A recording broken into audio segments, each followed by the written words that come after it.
BFM Business, BFM Crypto, la chronique.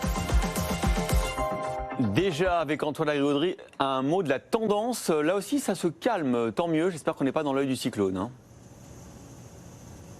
Ouais, comme sur les marchés, c'est un peu le poteau noir. Effectivement, le Bitcoin toujours bloqué sous les 20 000 $. Pour l'Ether, il y a pas mal de positions qui ont été prises avec l'arrivée de The Merge la semaine prochaine, la fusion de la nouvelle et de l'ancienne blockchain, mais on bouge plus trop autour des 1 600 $. Alors on en parle avec notre pépite Inuk, les blockchains bas carbone, ça devient vraiment une tendance, notamment aux États-Unis aussi, où on commence à faire la chasse enfin au gaspillage. Oui, en pleine crise énergétique, l'Amérique s'attaque à l'activité de minage. C'est la Maison-Blanche elle-même qui a demandé un rapport à ce sujet à son département de recherche en sciences et technologies.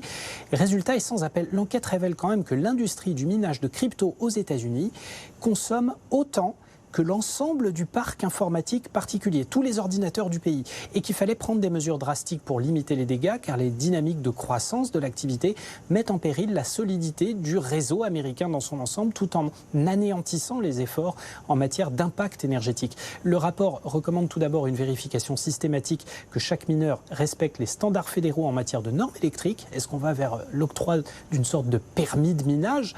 Et ensuite, que chaque entreprise de minage de crypto ou exposée à cette activité puisse fournir aux autorités, aux régulateurs, un rapport complet, données précises à l'appui pour vérifier leur conformité. Certes, on en a beaucoup parlé ici, l'industrie du minage a fait d'énormes progrès récemment en matière d'adoption de technologies propres hors réseau, avec le solaire, la biomasse, l'Ether qui est en train de migrer vers une blockchain plus économe. On a même des fermes de minage qui arrivent à rendre leur énergie à l'ensemble du réseau, mais ça, le rapport n'en fait pas mention. L'impact de tout cela sur le réseau américain est encore négligeable et la priorité est aussi à la sobriété. On attend désormais un projet de loi à ce sujet, puisque le rapport a été demandé par Joe Biden lui-même.